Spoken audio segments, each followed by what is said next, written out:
Halo guys, makasih udah mampir dan selamat datang di channel Nobar bareng Farah. Tempatnya review film atau anime yang seru. Kali ini kita akan masuk ke edisi-edisi gore tentang raksasa pemakan manusia. Pasti udah pada tahu nih. Yap, kita bakal membahas anime yang berjudul Shingeki no Kyojin. Bercerita tentang manusia yang bertahan hidup di dalam tembok yang melindungi mereka dari para raksasa buas yang akan memangsa mereka. Namun apa jadinya jika setelah 100 tahun berlalu, tembok itu berlubang dan para raksasa masuk membantai manusia? Penasaran kan? Di video ini bakal bahas sampai tuntas season 1-nya, full 25 episode. Oke lah, daripada kelamaan, langsung nyimak ke videonya aja. Anime ini difokuskan kepada bocil cowok bernama Eren yang terbangun sambil menangis. Dia memimpikan hal yang tidak dia mengerti. Eren punya temen cewek yang bernama Mikasa. Mereka berjalan pulang sambil memikul kayu bakar. Mereka berdua berpapasan dengan prajurit yang bertugas menjaga tembok bernama Hermes. Eren langsung aja marah-marah, ngomelin Hermes sama teman-temannya yang lagi mabok-mabokan. Gimana kalau ada raksasa yang masuk? Tapi kalian malah pada molor kayak gini. Tentu aja, para prajurit itu menganggap Eren ini cuma bocil. Lagian gak ada raksasa yang masuk. Dan 100 tahun ini juga udah damai kok. Ngapain repot-repot jaga tembok? Mikasa dan Eren pun pergi. Saat itu juga gerbang keluar dibuka. Pasukan pengintai pulang dari ekspedisi di luar tembok. Wajah mereka begitu murung dengan banyak sekali anggota yang luka-luka. Di sana ada satu wanita yang mencari anaknya. Namun sayang, mereka hanya membawa sisa tangannya saja. Misi mereka itu gagal dan hanya buang-buang uang dan nyawa. Para warga menganggap pasukan pengintai itu omong kosong dan hanya ngabisin beras warga aja. Eren yang gak terima langsung getok kepala bapak-bapak yang ngomong jelek tadi. Dan lagi-lagi Mikasa langsung menariknya pergi. Mereka kembali ke rumah. Tanpa babi bu lagi, Mikasa langsung membeberkan niat Eren yang pengen gabung sama pasukan pengintai. Langsung kena marah sama ibunya. Tetapi Eren melakukan itu karena dia ingin tahu apa sih yang ada di luar tembok itu. Ternyata bapaknya ini juga ngedukung. Langsung seneng dong Eren. Si bapak ini bekerja sebagai dokter. Dia harus pergi sekarang, namun dia berpesan, jika dia kembali, dia akan memberitahu Eren ruang bawah tanah yang selama ini dia rahasiakan. Ibunya tetap melarang Eren. Eren yang dah muak langsung berlari keluar. Dia bertemu dengan temannya satu lagi bernama Armin yang lagi dikeroyok. Para bocil yang ngeroyok itu pergi setelah melihat Mikasa di belakang Eren. Mereka bertiga duduk di tepi sungai. Hingga tiba-tiba saja muncul petir oren yang menyambar dengan getaran yang sangat kuat. Para warga langsung menuju ke arah gerbang tempat kilatan itu muncul. Begitu juga dengan Eren dan lainnya yang langsung mematung setelah melihat raksasa yang mencongok dari atas sana. Itu mustahil. Tembok itu tingginya 50 meter. Bagaimana mungkin bisa? Raksasa itu menendang gerbang hingga hancur. Puing-puing batu bertebangan menimpa rumah bahkan orang. Kekacauan langsung terjadi. Para raksasa masuk dari lubang itu. Eren sama Mikasa langsung balik dan kaget ngelihat rumahnya hancur dan ibunya terjebak di sana. Dua bocil itu terus berusaha mengeluarkan ibu. Ada raksasa yang mendekat. Ibu menyuruh Eren buat pergi. Kakiku udah patah, percuma aku lari juga. Saat itu juga Hermes datang. Dia mengatakan akan mengalahkan raksasa yang mendekat ke arahnya. Namun pas berhadapan, dia mulai merasakan ketakutan dan memilih untuk menggendong Mikasa Eren untuk segera pergi dari sana. Eren tentu saja memberontak. Dia bisa melihat dengan jelas ibunya yang digigit dan dimakan oleh raksasa. Hermes menurunkan Eren dan Mikasa. Dia hanya bisa menangis, meminta maaf karena tidak bisa menyelamatkan ibunya Eren. Dia mengakui ketakutannya. Mereka sampai di sungai dan masuk ke kapal yang akan mengangkut pengungsi ke tembok yang lebih dalam. Para raksasa itu semakin masuk. Pasukan penjaga berniat menutup pintu gerbang antara distrik Shiganshina dan tembok Rose. Hingga lagi-lagi, mereka dikejutkan dengan kedatangan raksasa Zirah yang badannya kebal dari meriam. Raksasa itu mengambil ancang-ancang dan langsung menabrakkan dirinya ke pintu gerbang yang belum tertutup sempurna. Eren benar-benar marah dan bersumpah akan membunuh semua raksasa. Di malam hari itu, dia memimpikan ayahnya yang memaksanya akan sesuatu. Itu tidak terlalu jelas hingga dia dibangunkan Mikasa. Dia menemukan kunci ruang bawah tanah yang selalu disembunyikan ayahnya kini ada di lehernya. Mereka dan pengungsi lainnya ada di gudang, di dalam tembok kos. Semua orang berebut makanan. Untungnya Armin membawakan mereka berdua masing-masing sepotong roti. Itu adalah jatah para pengungsi untuk seharian. Mereka berdebat. Eren masih nggak terima dengan semua ini, hingga Mikasa membungkamnya dengan roti dan membuatnya diam. Beberapa bulan berlalu, pemerintah memutuskan untuk melakukan ekspedisi merebut tembok Maria dengan menggunakan para pengungsi. Yap, itu cuma alasan belaka. Mereka sengaja melakukan itu untuk mengurangi krisis pangan dengan membuang beberapa persen populasi manusia keluar yang jelas bakal jadi santapan raksasa. Beberapa tahun berlalu, dan kini 3 bocil itu udah jadi remaja dan akan bergabung ke dalam pelatihan pasukan. Komandan pelatih di sana menanyakan nama muridnya satu persatu dan mengejeknya untuk melatih mental. Hingga perhatian komandan itu tertuju pada wanita bernama Sasha yang sedang makan kentang di tengah barisan. Semua orang jelas terkejut, begitu juga dengan si komandan ini. Gak sampai di sana, dia seenaknya ngasih setengah dari kentang itu. Tentu saja, gak pakai banyak omong lagi, dia langsung dihukum buat lari sampai sore. Baru 1 hari di pelatihan itu, ada beberapa orang yang gagal dan akan dipindahkan ke bagian pengembangan atau bakal bertani gitu deh. Di sana Eren seenaknya bilang, yang lemah mana bisa bertahan di sini. Dia berkenalan dengan siswa lainnya di sana. Semua orang terkejut setelah mendengar Eren datang dari tembok Shigashina, tempat di mana raksasa pertama kali menyerang.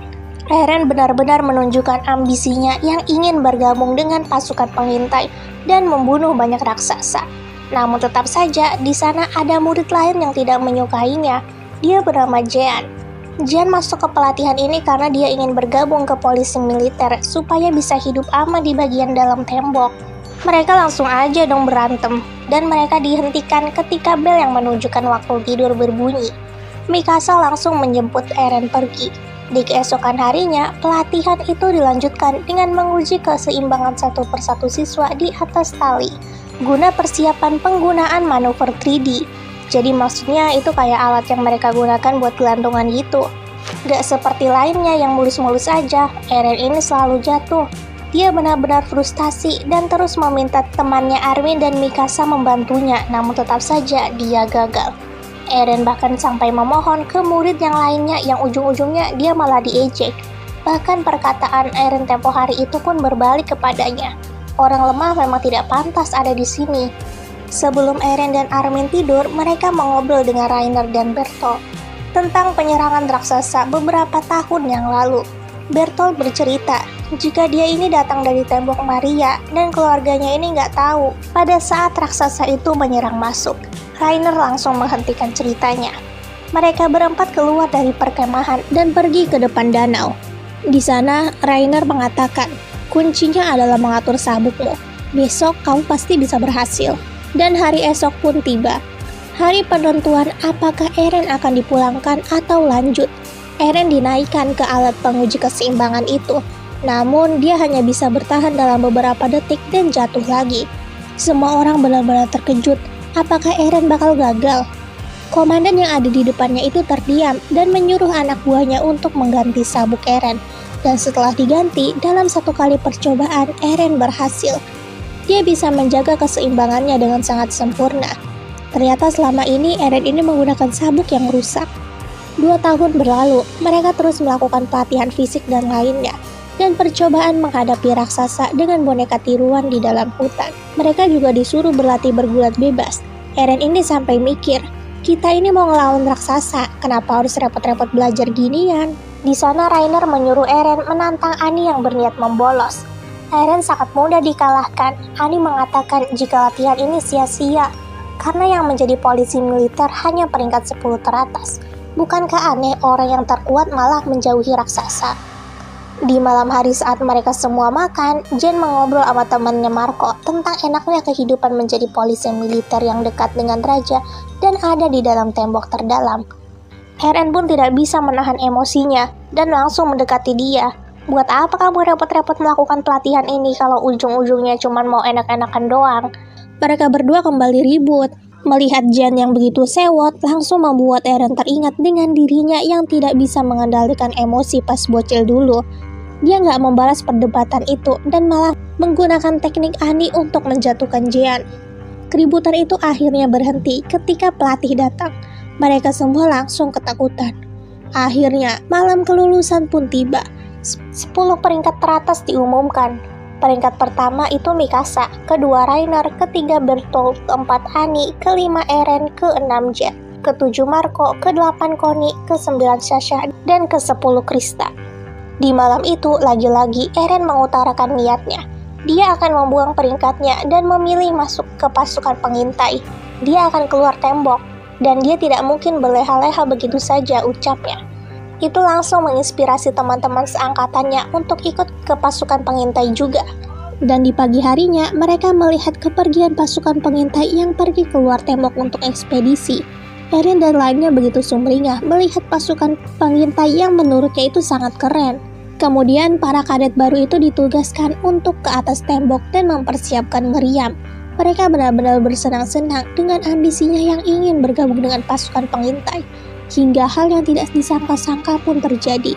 Tepat di depan gerbang mereka muncul raksasa kolosal, sama seperti 5 tahun yang lalu. Raksasa itu menendang gerbang hingga hancur. Dendamnya 5 tahun yang lalu kembali tersurut. Eren mengajak teman-temannya untuk mengambil posisi tempur. Dan dia bergelantungan menggunakan manuver 3D-nya mengincar tengkuk raksasa kolosal itu. Raksasa kolosal itu dengan sengaja menghancurkan meriam di hadapannya, seolah-olah dia memiliki akal. Eren kini tepat ada di belakang tengkuk raksasa kolosal yang mengeluarkan uap yang sangat-sangat panas sekali. Tetapi Eren tidak menyerah, walau begitu tiba-tiba saja raksasa itu menghilang entah kemana. Evakuasi langsung diperlakukan. Para senior juga langsung menembaki raksasa yang mendekat dengan meriam. Walau begitu, jumlah raksasa itu jelas lebih banyak dan mulai masuk ke dalam. Eren dan lainnya berkumpul bersama para pasukan senior. Mereka mendapatkan arahan untuk membagi ke 3 kelompok barisan, depan, tengah, dan belakang yang diisi oleh para elit untuk membantu proses evakuasi warga masuk ke tembok yang lebih dalam. Mereka semua merasa ketakutan, begitu juga Jan yang tidak sengaja menabrak Eren. Mereka berdua kembali berdebat. Eren pun meneriakinya, "Buat apa lo latihan 3 tahun kalau lo bersembunyi kayak gini?" Di sana juga ada Mikasa yang gak mau meninggalkan Eren. Padahal dia ditugaskan bersama pasukan elit di barisan belakang. Eren di sana jelas marah. "Gua ini bukan saudara atau anak lo."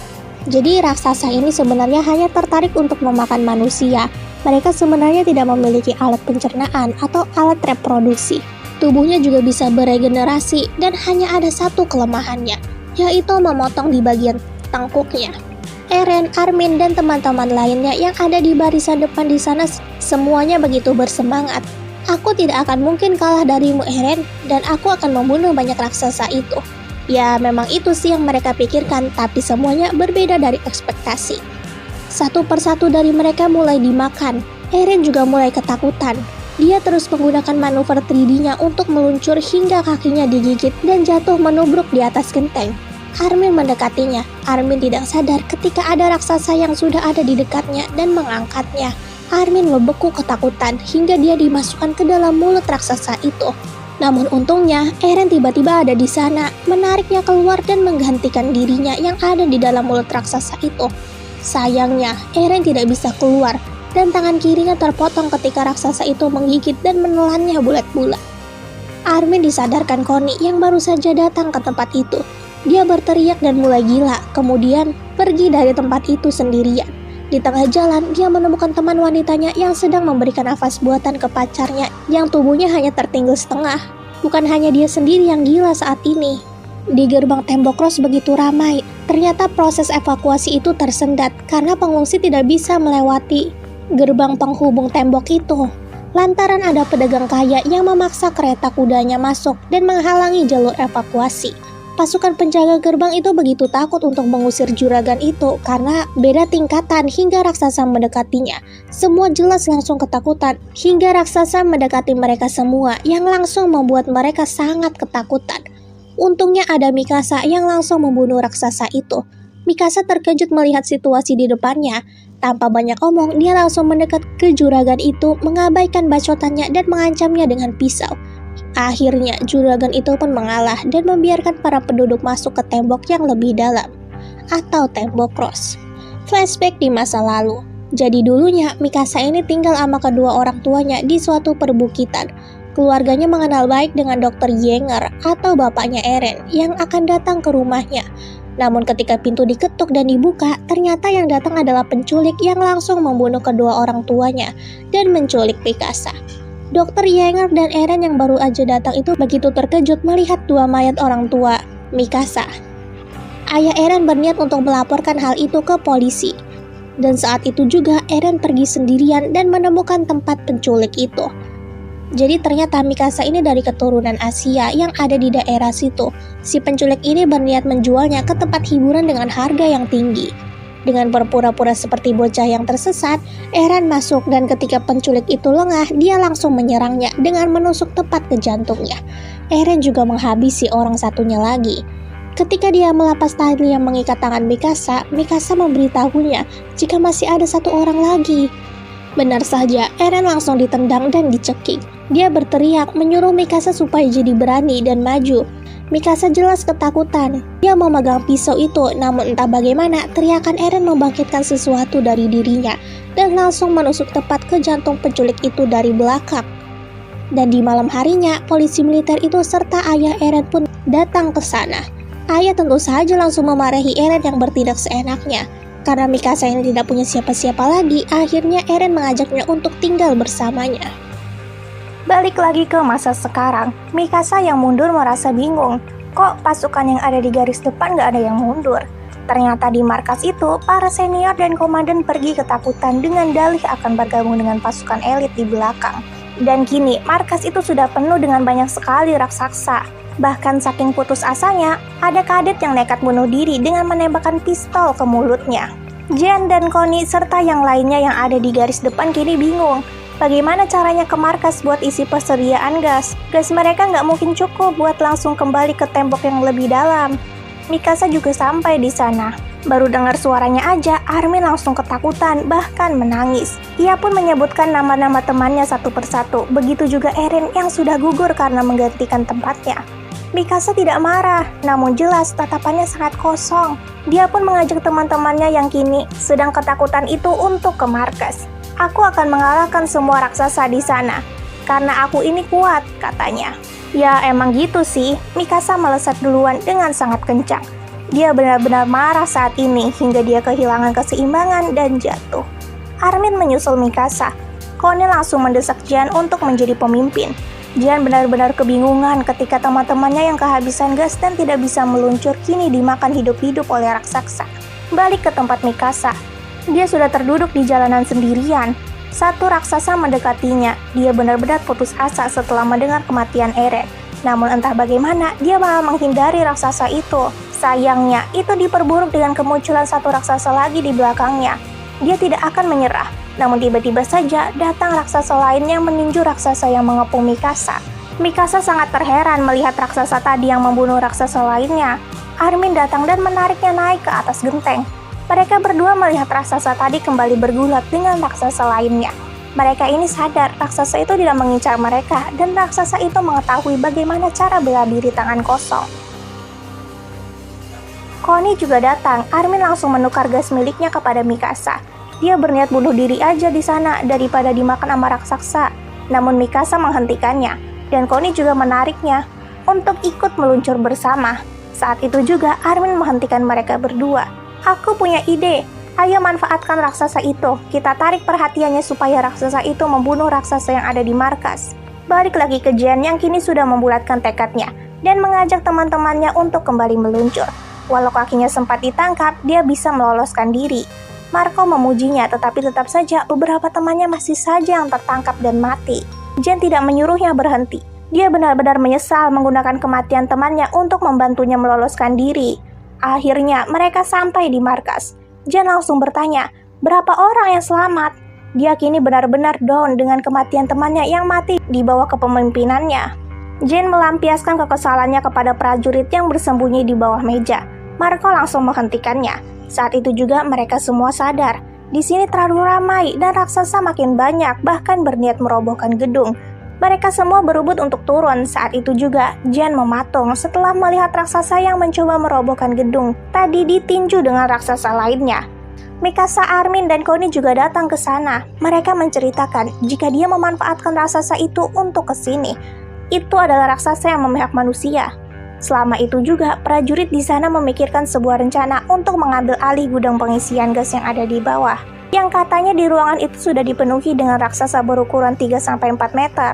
Dengan menggunakan pistol milik polisi militer yang sudah berdebu dari gudang, Armin menjelaskan rencananya. Sekelompok orang akan turun menggunakan lift, memancing semua raksasa mendekat dan menembaki mata raksasa itu. Beberapa orang lainnya akan bersembunyi di setiap sudut ruangan dan menyerang tengkuk raksasa. Mereka melakukan rencana itu menggunakan lift dan anggota lainnya bersembunyi di atas langit-langit. Satu persatu raksasa mulai mengerubungi sekitaran lift. Mereka langsung menembaki matanya dan sesuai rencana. Anggota yang tadinya bersembunyi di langit-langit itu langsung menebas leher para raksasa. Nyaris sekali, Sasha hampir dimakan raksasa yang gagal dia tebas tengkuknya. Untungnya Mikasa langsung membunuh raksasa itu. Mereka sangat senang karena berhasil dan langsung mengisi gas mereka masing-masing. Di sana lagi-lagi Marco memuji Jen yang menurutnya sangat mengerti perasaan orang lain sebagai pemimpin. Mereka keluar dan terdiam setelah melihat raksasa yang tadi memihaknya itu dikeroyok dengan raksasa lain sampai kedua tangannya itu copot. Mereka berpikir untuk membantunya.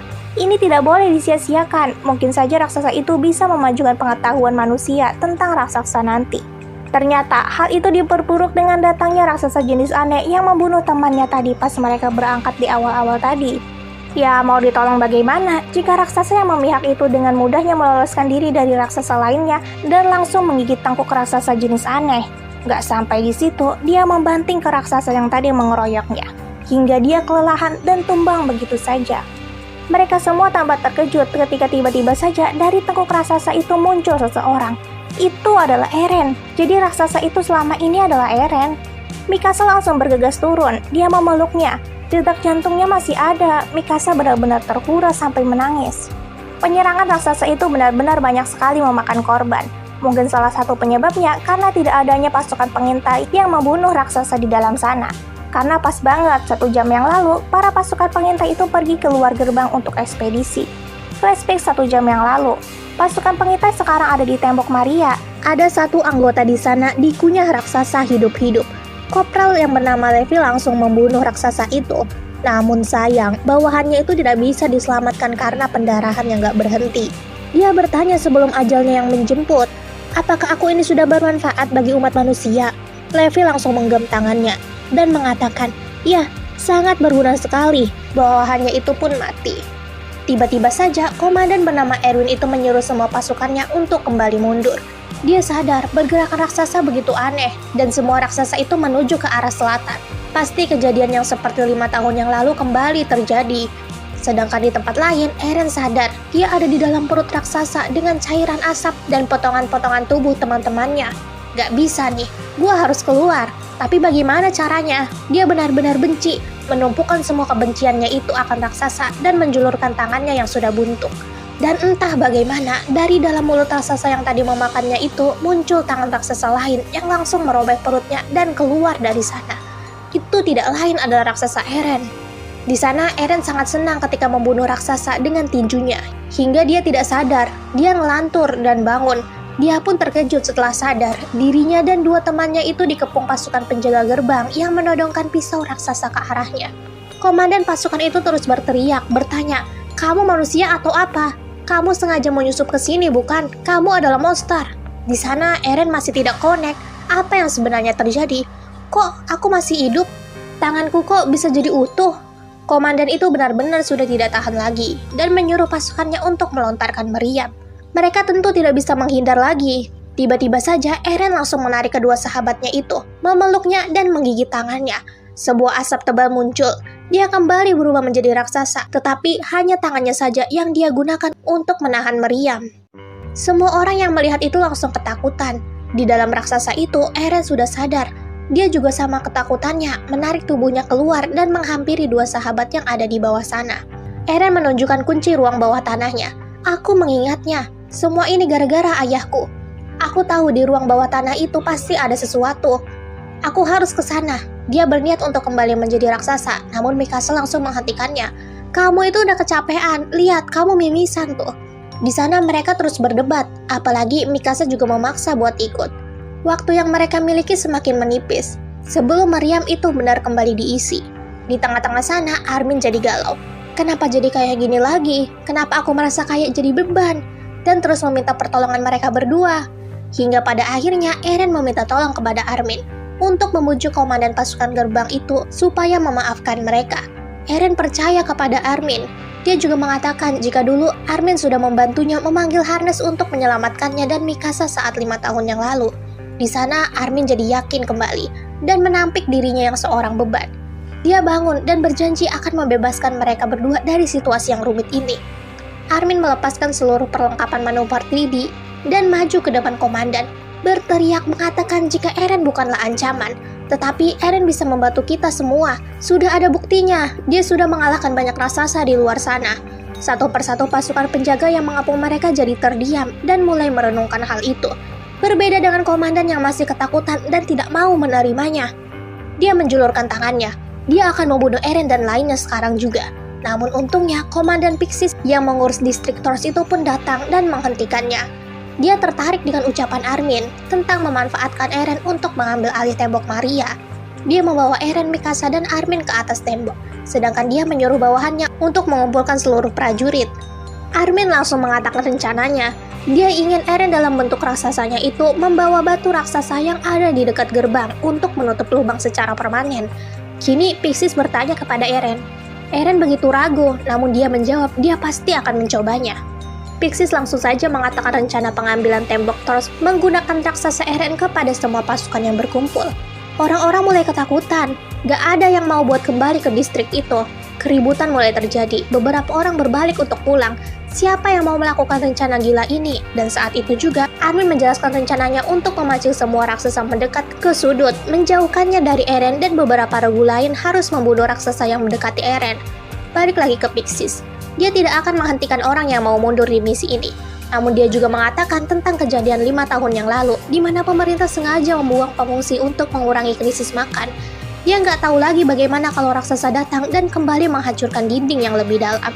Tembok Cina tentu saja tidak mungkin bisa menampung seluruh pengungsi. Semua orang pun mengurungkan niatnya dan berbalik. Mereka semua takut bagaimana dengan keluarga mereka nanti jika dimakan sama raksasa. Kalau mereka diem aja. Mereka melakukan rencana itu. Komandan menunjuk 3 orang pasukan elit yang terelit untuk memimpin pasukan yang melindungi Eren. Pasukan itu dipimpin oleh pria bernama Ian, Riko si cewek satu-satunya, dan Mitabe. Mikasa juga ditunjuk untuk ikut dalam pengawalan Eren, sedangkan Armin akan mengurus di tempat lain. Eren dan lainnya berlari di atas tembok menuju batu yang ada di depan gerbang. Di perjalanan sana, Riko terus membual. Dia benar-benar tidak percaya dengan rencana ini akan berhasil. Dia juga tidak mau teman-temannya itu mati konyol begitu aja. Suar dinyalakan. Misi pun dimulai. Eren langsung meluncur, menggigit tangannya dan berubah menjadi raksasa. Dia berteriak dan tiba-tiba saja menyerang Mikasa dengan tinjunya. Mereka semua jelas terkejut. Mikasa langsung mendekat ke wajah Eren dan berteriak untuk menyadarkan Eren. Tetapi lagi-lagi Eren malah meninjunya. Untungnya Mikasa sudah pergi. Tangan Eren bahkan sampai hancur, bahkan wajahnya juga karena saking kuatnya tinju itu. Riko langsung saja menembak suar merah yang menunjukkan misi itu gagal. Semua orang langsung merasa terpuruk karena teman-temannya yang sudah mati secara sia-sia. Namun Pixis yang melihat suar itu tidak bergeming. Dia tidak akan menghentikan misi ini. Dia yakin dengan pasukan elit yang dia tunjuk. Disinilah pasukan elit itu kini sedang berdebat, begitu juga dengan Mikasa yang tersulut amarahnya. Riko terus mendesak untuk kembali menarik semua pasukan, tetapi Ian malah membulatkan tekadnya, tetap melindungi Eren dari raksasa yang mendekat. Eren mungkin akan sangat berguna bagi manusia, jadi kita tidak boleh meninggalkannya begitu saja. Mikasa ini nyadar, kenapa luka Eren ini gak beregenerasi, namun akhirnya dia terpaksa harus meninggalkan Eren untuk bergabung di regu elit membunuh raksasa yang mendekat. Armin berlari mendekati Eren. Setelah mendengar penjelasan singkat dari Mikasa, Armin langsung bertindak. Dia menancapkan kedua pisaunya ke tengkuk Eren. Dia sengaja mengambil jarak tertentu supaya tidak mengenai daerah vital. Dan pisau itu pun hanya menusuk ke tangan Eren. Di sana Armin terus berteriak mengatakan apa keinginan mereka bertiga. Bukannya kamu ingin keluar tembok dan melihat dunia di luar sana? Tetapi di dalam raksasa itu, Eren tidak sadar. Dia malah bermimpi jika dia ada di rumah. Dan Armin berteriak menggedor-gedor kaca dari luar. Eren benar-benar tidak mengerti apa yang lagi diomongin sama Armin. Hingga akhirnya Armin menyinggung Eren yang ingin masuk ke pasukan pengintai. Eren pun sadar, dia bangun dan mimpi itu pun terbakar. Raksasa makin banyak yang masuk dari lubang itu. Para pasukan elit itu pun mematung melihat Eren dalam bentuk raksasanya yang kini mengangkat batu dan berjalan ke arah lubang. Ia langsung memberi komando untuk membunuh raksasa yang mendekati Eren. Rupanya para raksasa itu tidak tertarik pada manusia dan lebih memilih Eren. Akhirnya, para prajurit itu pun tidak menggunakan peralatan manuver 3D-nya dan memilih menarik perhatian raksasa itu dengan berlarian di jalanan. Tentu saja para raksasa itu langsung mengejarnya. Satu persatu prajurit itu dimakan, begitu juga dengan pemimpin pasukan yang memimpin misi itu. Hingga akhirnya Eren berhasil sampai dan langsung memasang batu itu ke lubang. Saking senangnya, Rico sampai menangis dan menembakkan suara jika misi itu sudah berhasil. Pengorbanan teman-temannya yang mati itu tidak sia-sia. Armin langsung menarik Eren yang keluar, namun di saat itu juga ada raksasa yang mendekat. Untungnya, pasukan pengintai itu ternyata sudah kembali dan langsung menghabisi para raksasa. Menyapu habis semua raksasa yang ada di distrik Tors. Ini adalah kemenangan bagi umat manusia. Mereka juga berhasil menangkap 2 raksasa untuk bahan percobaan. Akibat penyerangan raksasa hari itu, 207 prajurit dinyatakan gugur atau menghilang. 897 prajurit yang terkena luka berat. Gak lama dari selesainya misi itu, semua pasukan masih disuruh untuk ikut bersih-bersih dan mengangkut mayat. Begitu juga dengan Jen yang kini membeku melihat sahabatnya Marco yang mati dalam keadaan yang sangat mengenaskan. Terlebih lagi, Marco tidak menggunakan perlengkapan manuver 3D-nya. Bagaimana bisa? Dia harus menyampingkan rasa sedihnya. Mereka harus cepat bersih-bersih, kalau tidak bencana wabah mungkin akan muncul. Gak sampai di sana, mereka juga menemukan gumpalan yang berisi tulang belulang. Itu adalah muntahan para raksasa, karena para raksasa tidak memiliki alat pencernaan. Di malam itu, Eren baru saja membuka matanya, dan dia sadar. Dia kini ditahan oleh polisi militer di penjara bawah tanah. Di depannya sudah ada pemimpin pasukan pengintai bernama Erwin yang memegang kunci ruang bawah tanah milik Eren. Eren sudah tahu tentang ruang bawah tanah itu dari Komandan Pixis. Dia ingin Eren membantunya untuk pergi ke distrik Singasina dalam bentuk raksasa dan membuka ruang bawah tanah. Kabar tentang raksasa yang memihak manusia langsung menyebar kemana-mana. Ada yang bersyukur operasi itu berhasil sehingga tidak ada pengungsi di tembok yang lebih dalam. Ada juga yang merasa waspada dan menganggap Eren mungkin akan mengancam kehidupan mereka. Dan ada juga yang sangat berterima kasih dan berharap Eren bisa merebut kembali tembok Maria. Di dalam penjara bawah tanah itu, Eren begitu bingung. Dia tidak tahu sudah berapa lama dia ada di sini dan sudah berapa hari dari kejadian waktu itu. Tiba-tiba saja ada wanita aneh yang mendatangi selnya. Dia mengeluarkan Eren dengan borgol dan membawa Eren ke suatu tempat. Ternyata wanita itu bernama Mayor Hanzi dan satu temannya lagi. Eren dimasukkan ke satu tempat dan dia baru sadar dia ada di pengadilan dan dia akan diadili. Yang menjadi hakim di sana adalah petinggi dari ketiga faksi militer. Armin dan Mikasa juga ada di sana untuk menjadi saksi. Petinggi langsung saja membacakan berkas kasus itu. Jadi pengadilan itu dilakukan untuk menentukan di mana Eren bakal ditahan, di polisi militer atau di pasukan pengintai. Pemimpin polisi militer mengutarakan rencananya jika dia ingin membedah tubuh Eren. Menurutnya Eren tetaplah ancaman dan dia harus segera dilenyapkan. Berbeda dengan pemikiran pasukan pengintai yang ingin memanfaatkan kekuatan Eren untuk mengambil tembok Maria. Erwin juga menjelaskan lebih lanjut, karena distrik Tors disegel, mau gak mau mereka akan muter lewat dari timur ke selatan dan langsung menyegel lubang terluar, yaitu lubang di distrik Shigashina. Tempat itu makin ramai dengan orang-orang yang saling berdebat satu sama lain, yang gak terima tutup lubang terluar. Kenapa nggak nutup lubang satu-satu aja yang dalam dulu? Ada juga pendeta yang menyembah tembok yang terus mengatakan hal-hal yang tak masuk akal. Pemimpin tiga faksi itu langsung menghentikan keributan dan menyinggung hal lain, yaitu laporan ketiga misi penutupan distrik Tors, di mana Eren yang baru jadi raksasa itu langsung menyerang Mikasa. Eren tentu saja terkejut, dia nggak ingat apa-apa. Orang-orang mulai menuduh Mikasa juga raksasa dan minta supaya ikut ditahan. Mikasa tentu aja nggak diam dan menceritakan Eren yang sudah menyelamatkannya 2 kali dari raksasa. Di sana juga ada polisi militer yang mengungkapkan jejak kriminal Mikasa dan Eren yang pernah membunuh pencuri secara langsung pas masih bocil dulu. Mereka ini nggak punya rasa kemanusiaan, katanya. Di sana Eren udah nggak tahan lagi dan berteriak, membuat mereka semua ketakutan. Eren benar-benar mengeluarkan semua unek-uneknya tentang betapa buasnya raksasa itu dan tentang bagaimana dia membenci orang-orang yang gak tahu apa-apa dan cuman ada di dalam tembok. Namun tiba-tiba saja mereka semua terdiam ketika Eren ditendang, dipukuli terus-menerus sampai bonyok oleh Kopral Levi. Tentu aja beberapa orang di sana merasa ketakutan. Gimana kalau Eren marah dan berubah menjadi raksasa? Levi juga nggak peduli. Bukannya kalian mau sampai bedah nih bocil, emangnya kalian sanggup menahan kekuatannya? Akhirnya, mereka semua pun diam.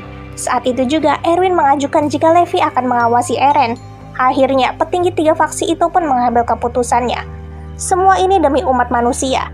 Eren diserahkan ke pasukan pengintai. Setelah pengadilan itu selesai, kini Eren langsung dibawa ke pasukan pengintai. Erwin langsung menjabat tangan Eren untuk bekerja sama. Levi juga ada di sana. Dia sengaja melakukan hal tadi untuk bisa membebaskan Eren. Di sana juga ada si maniak raksasa bernama Hazi yang sampai memungut gigi Eren yang patah bekas disiksa sama Levi tadi. Pas dicek ternyata gigi Eren yang ada di dalam mulutnya itu sudah tumbuh lagi dong. Eren dibawa Legu Kopral Levi ke bangunan bekas pasukan pengintai. Itu adalah kastil tua yang ternyata ditinggalkan karena jauh dari akses sungai dan lainnya. Mereka akan menggunakan itu untuk tempat persembunyian Eren. Di hari pertama mereka harus bersih-bersih, mengingat tempat itu sudah lama tidak digunakan. Di sana jelas sekali Kapten Levi sangat dihormati oleh anggotanya. Walaupun dia terlihat begitu sombong dan irit bicara, terutama kepada anggota cewek satu-satunya di sana bernama Petra yang memiliki ketertarikan ke arah lain, ke arah Lope-Lope maksudnya. Di malam itu mereka semua berkumpul membicarakan Komandan Erwin yang berniat langsung melakukan ekspedisi pengambilan tembok Maria bulan depan. Di sana Eren bingung, kok aku bisa tahu ya cara berubah jadi raksasa itu dengan menyakiti diri sendiri, seperti menggigit tangan ini. Tiba-tiba saja Hanzi mendatangi tempat itu, yang ujuk-ujuk langsung meminta izin untuk menggunakan Eren sebagai bahan eksperimennya. Eren tentu aja langsung risih dong, hingga pada akhirnya Eren yang gak enakan itu mengungkapkan kata terlarang, yaitu bertanya tentang eksperimennya. Senpai di sana atau si anggota Levi itu udah memperingatkan dia buat diem aja, tetapi Hanzi sudah keburu semangat dengan keingintahuan Eren. Eren akhirnya ditinggalkan berdua di sana. Hanzi menceritakan tentang eksperimennya kepada 2 raksasa tadi yang sudah ditangkap pas penyerangan tembok Thors. Pertama, dia mengajaknya bicara, tetapi raksasa itu tidak menyahut. Dia juga akan menyiksa raksasa itu untuk mencari kelemahan lain, selain di belakang tengkuknya. Tetapi tetap saja ada hal yang tidak Hanzi mengerti. Saat tubuh raksasa itu dipotong dari tubuhnya, entah kenapa tubuhnya terasa enteng banget. Tubuh raksasa itu juga selalu menguap ketika dipotong atau mati dan menghilang bagai udara begitu aja. Hingga akhirnya Eren jadi mengerti kenapa senpainya tadi menyuruhnya diam. Ternyata Hanzi terus ngebacot sampai pagi, sampai Eren stres dan berkantong mata. Tiba-tiba saja mereka didatangi seseorang yang langsung berteriak jika 2 raksasa untuk eksperimen itu sudah dibunuh. Mereka berdua langsung cus ke tempat kejadian, di mana 2 raksasa itu sudah tinggal tulang belulang dan terus menguap. Diperkirakan 2 raksasa itu dibunuh sebelum fajar dan si pembunuh menggunakan peralatan manuver 3D. Saat itu juga Erwin mendatangi Eren dan berbisik, kira-kira siapa musuh kita sebenarnya? Eren tentu nggak ngerti. Akibat kejadian itu tentu saja semua pasukan dipanggil untuk memeriksa peralatan manuver 3D-nya guna mencari tahu siapa pelaku pembunuh 2 raksasa itu. Namun hasilnya nihil. Armin dan Connie ngobrol, dia mau masuk ke faksi mana ya? Apa dia masuk ke polisi militer atau pasukan pengintai? Connie benar-benar bingung. Dia kembali mengingat malam di mana setelah mengkremasi teman-temannya yang gugur, Jian mengatakan tekadnya jika dia ingin masuk ke pasukan pengintai. Bukan karena Eren, tetapi karena dirinya sendiri. Benar-benar membuat Connie bingung. Dan saat bertanya kepada Ani bilang bakal gabung ke polisi militer karena mau hidup tenang aja di dalam tembok. Ani juga nyuruh Connie buat milih sesuai dirinya, gak usah ikut-ikutan kamu. Dan di malam itu juga, Komandan Erwin langsung berbicara di depan para kadet baru.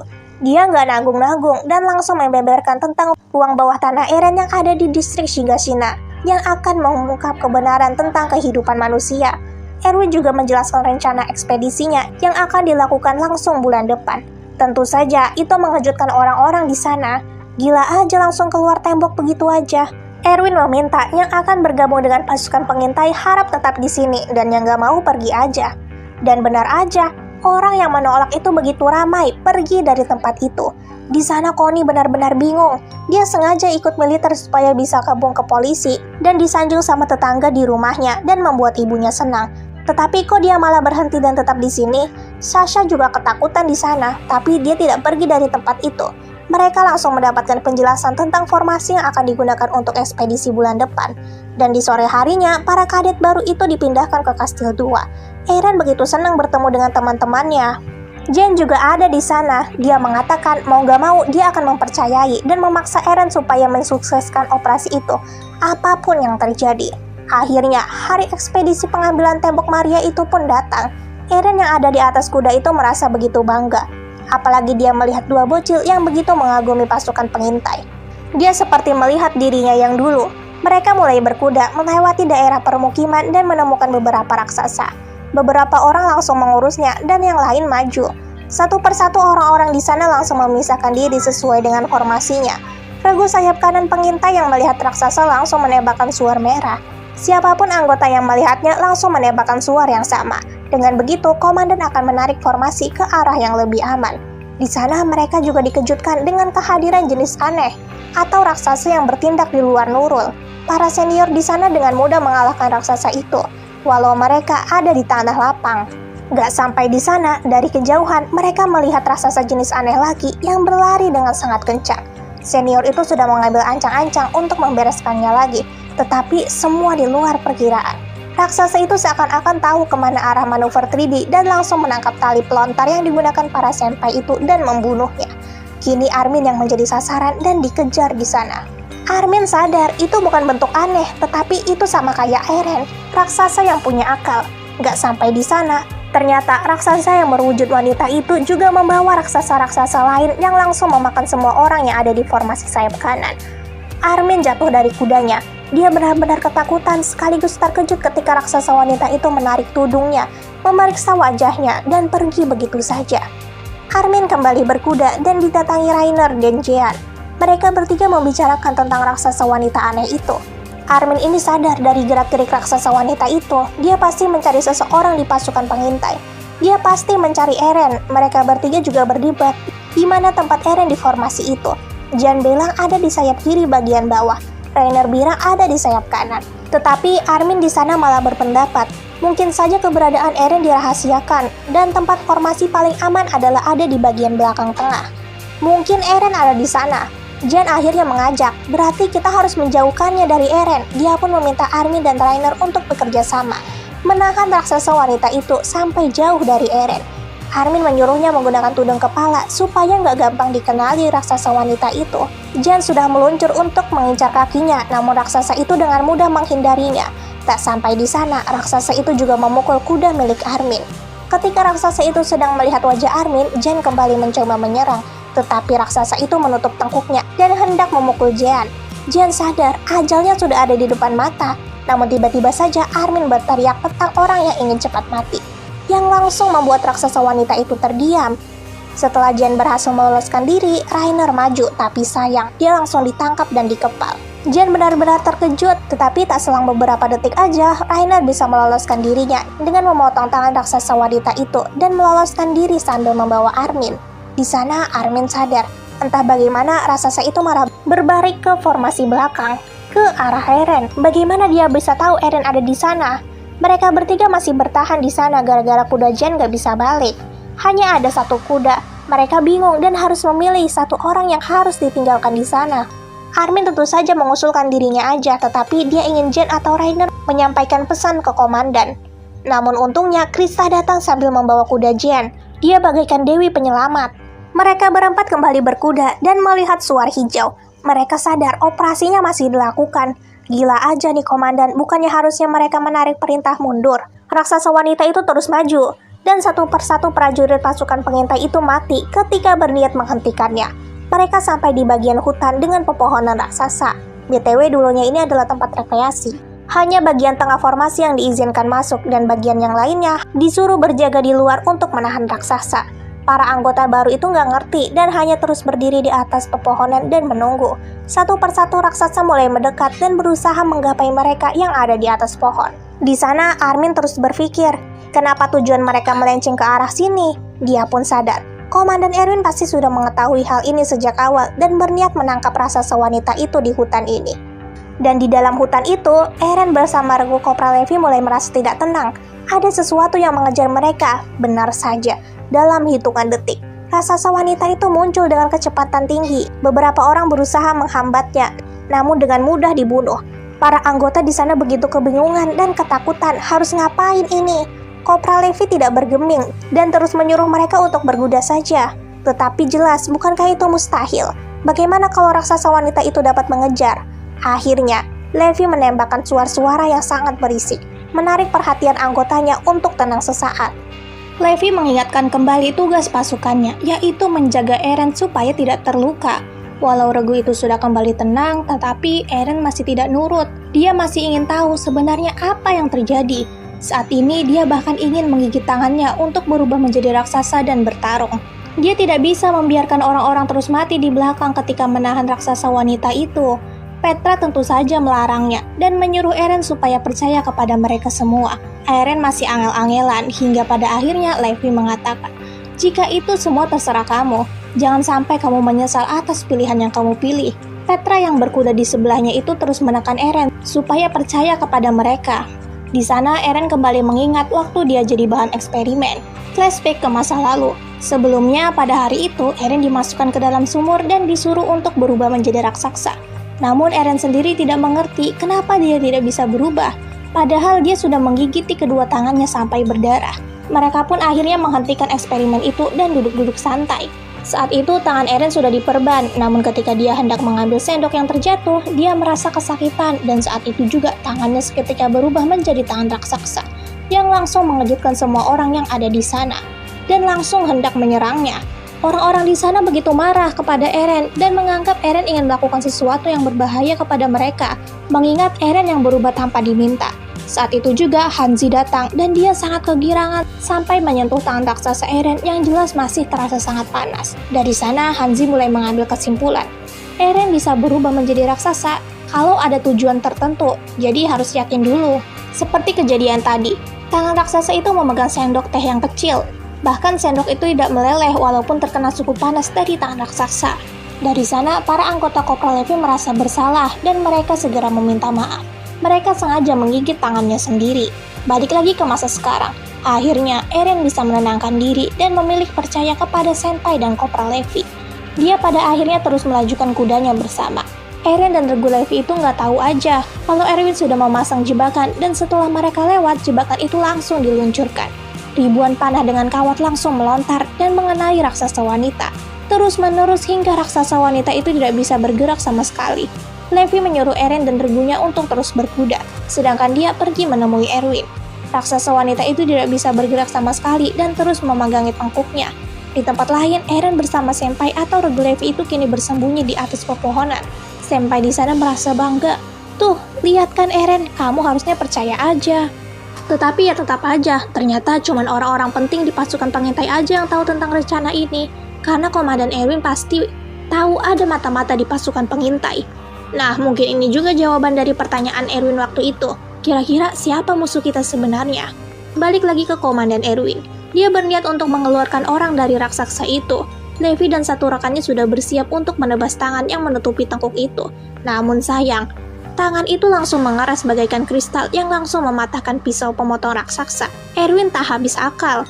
Dia meminta anak buahnya untuk menyiapkan peledak. Dia berniat meledakkan lengan raksasa wanita itu supaya jatuh dan tidak menutup tengkuknya lagi. Levi yang ada di atas kepala raksasa wanita itu terus ngebacot tentang dendamnya karena sudah membunuh para pasukan pengintai yang mencoba menghentikannya. Dia nggak tahu aja kalau dia itu memprovokasi raksasa wanita itu hingga raksasa wanita itu berteriak dengan sangat keras, seakan-akan memanggil semua raksasa yang ada di luar hutan. Begitupun raksasa yang sebelumnya ada di sekitaran regu sayap kanan atau sayap kiri. Sasha yang ada di luar hutan itu memperingatkan Mikasa yang hendak masuk ke hutan. Itu adalah teriakan binatang buas yang terpojok dan akan mengorbankan segalanya. Dia menyuruh Mikasa berhati-hati. Di sana Mikasa seperti nurut karena dia ini percaya dengan firasatnya Sasha. Benar saja, akhirnya ratusan raksasa itu pun masuk ke hutan. Para pasukan pengintai itu berniat menghentikannya, tetapi para raksasa itu seakan mengabaikannya dan lebih memilih untuk memaksa si raksasa wanita. Sedikit demi sedikit badan raksasa wanita itu habis dimakan. Komandan Erwin benar-benar tidak bisa berkutik sama sekali. Dia menyuruh semua pasukannya untuk mundur, tetapi dia menyuruh Levi untuk mengisi persediaan gas dan pisaunya. Apa maksudnya ini? Bukankah itu artinya buang-buang waktu? Setelah suara yang menunjukkan perintah mundur itu diluncurkan, pasukan yang berjaga di luar, begitu juga dengan pasukan yang bertugas mengawal Eren berniat langsung mundur. Mereka terus berbincang ria hingga melihat suara hijau. Mereka menganggap itu adalah sinyal dari Kopral Levi dan mengikutinya. Ternyata itu adalah suara palsu. Pemimpin ketua regu itu pun langsung dibunuh, membuat mereka semua terkejut. Seseorang yang menggunakan tudung pasukan pengintai sama seperti mereka. Siapa orang itu? Jadi komandan ini sebenarnya udah tahu dari awal. Makanya dia menyuruh Levi untuk mengisi persediaan gasnya. Raksasa wanita yang sudah menjadi manusia itu pasti membaur di kelompok mereka. Itu tidak lain adalah seseorang yang menggunakan tudung itu, yang kini mencoba membunuh regu Levi yang mengawal Eren. Di tengah pelarian itu, tiba-tiba saja kilatan cahaya oranye kembali muncul. Ternyata orang yang bertudung itu kini sudah berubah menjadi raksasa wanita dan langsung mengejar mereka semua. Di sana Eren berniat menggigit tangannya dan berubah, tetapi lagi-lagi Petra melarangnya. Menyuruhnya percaya dan menyuruhnya buat pergi duluan aja. Di belakang sana Eren dapat melihat dengan jelas aksi para senpainya. Pertama-tama mereka membuat raksasa wanita itu terjatuh dan langsung melukai kedua matanya. Raksasa wanita itu memojokkan dirinya ke pohon dan menutupi tengkuknya. Anggota regu itu pun langsung mengincar kedua lengan raksasa wanita. Batas waktunya hanya 1 menit sampai kedua mata raksasa wanita itu kembali beregenerasi. Tapi semuanya di luar perkiraan. Raksasa wanita itu menggigit salah satu anggota regu di sana. Itu mengejutkan sekali. Bukannya ini juga belum 1 menit. Ternyata raksasa wanita itu sengaja hanya memprioritaskan mata kanannya untuk beregenerasi dengan lebih cepat. Pada akhirnya, satu persatu regu Kopral Levi itu dibantai, diinjak, ditendang, dan mati semua. Eren pada akhirnya nggak bisa menahan diri lagi dan meluncur kembali. Kemudian langsung berubah menjadi raksasa. Mendengar suara teriakan Eren langsung membuat Mikasa dan Levi yang ada di 2 tempat berbeda itu pergi ke sumber suara Eren. Di sana, raksasa wanita itu terus bergulat. Kedua lengan raksasa wanita itu belum beregenerasi sepenuhnya. Dia terus menghindar, sampai Eren bisa membekuknya di sana. Eren terus merasa menyesal, kenapa aku nggak berubah dari awal? Kalau aja aku melawan raksasa wanita ini dari awal, nggak akan ada yang mati kayak tadi. Saat itu juga raksasa wanita itu bangun. Ternyata kedua lengannya sudah beregenerasi kembali dan balik menyerang. Raksasa wanita itu meninju rahang Eren hingga hancur dengan tangannya yang mengeras seperti kristal. Tetapi Eren gak mau kalah dan balik meninju raksasa wanita itu sampai mental. Akhirnya Eren mulai merasa kewalahan. Dan saat itu juga raksasa wanita itu mengambil kuda-kudanya dan langsung menendang kepala Eren yang langsung putus sekaligus pohon yang ada di depannya. Eren tumbang, raksasa wanita itu langsung menyobek kulit tengkuk Eren, mengeluarkan Eren dari sana dan menelannya bulat-bulat. Mikasa yang baru datang di tempat itu dapat melihat dengan jelas. Dia mengejar raksasa wanita yang kini menutupi tengkuknya menggunakan tangan. Tetapi Mikasa semakin marah. Mikasa bahkan melukai wajah raksasa wanita itu hingga raksasa wanita itu jatuh. Tetapi lagi-lagi, ketika Mikasa ingin menebas tengkuknya, tangan raksasa wanita yang melindungi tengkuk itu langsung berubah menjadi kristal. Pedang Mikasa langsung patah setelah menghantam kristal itu. Tiba-tiba saja Levi datang dan menariknya.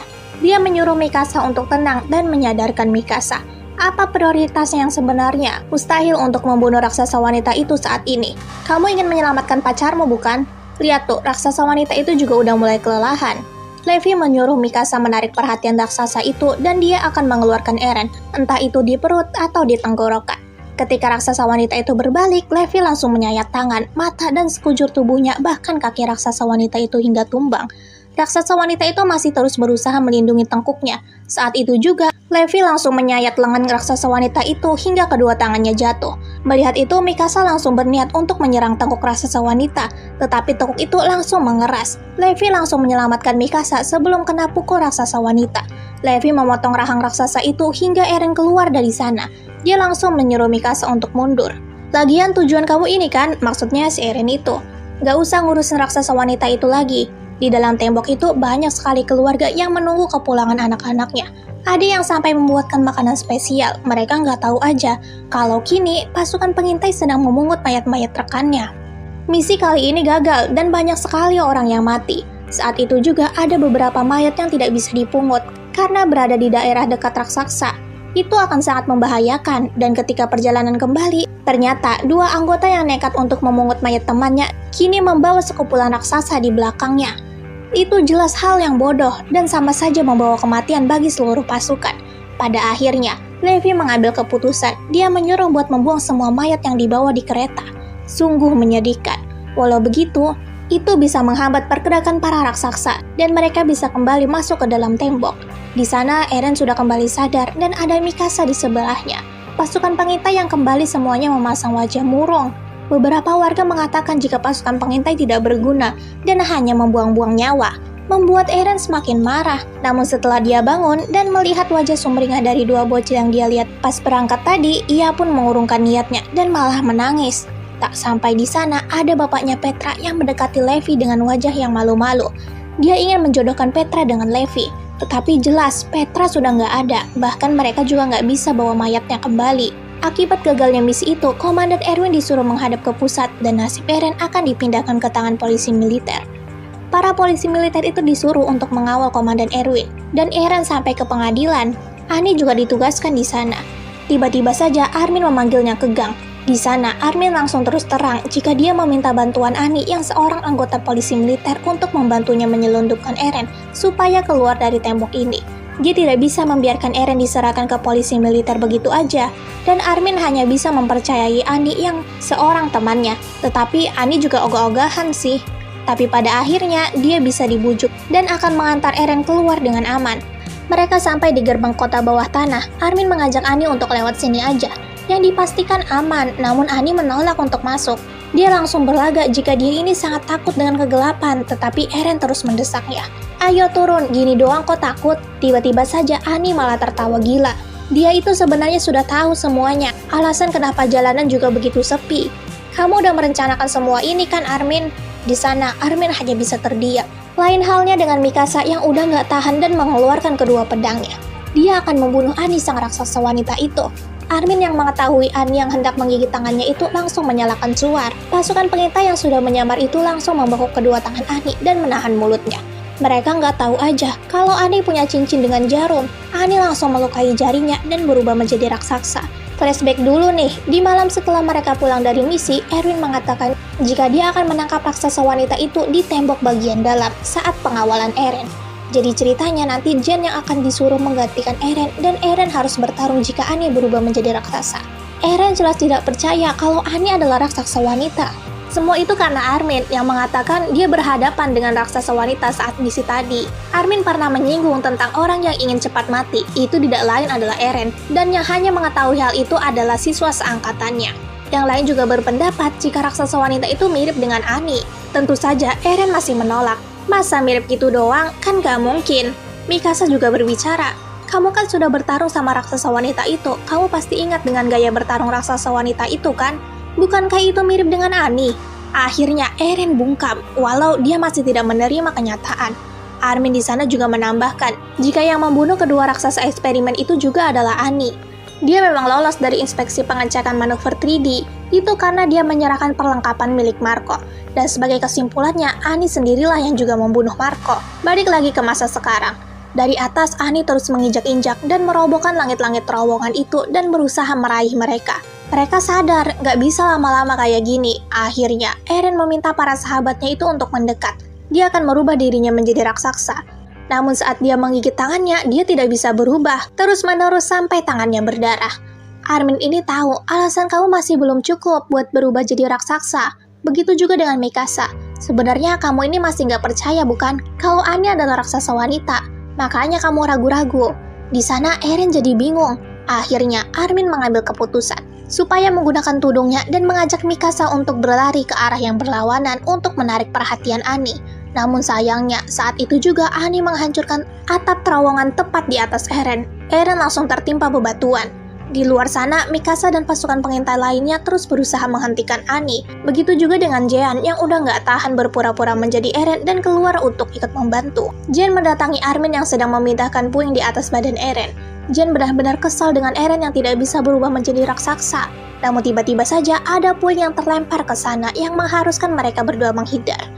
Tubuh Eren makin tertimpa beton. Di sana Armin mengatakan, jika kamu ingin melampaui monster, maka kamu harus mengorbankan apapun.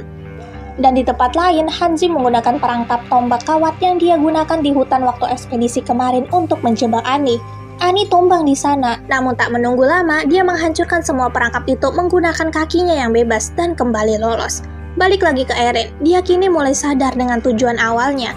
Dia ingin membunuh semua raksasa. Bayangan kematian ibunya kembali terulang di pikirannya. Dengan mengabaikan kayu yang menanjak di perutnya, dia memaksa bangun, melupakan darah yang terus keluar, hingga akhirnya dia benar-benar berubah menjadi raksasa. Dengan kemarahan itu, Eren langsung berlari dan mendorong Annie ke gereja yang sampai hancur.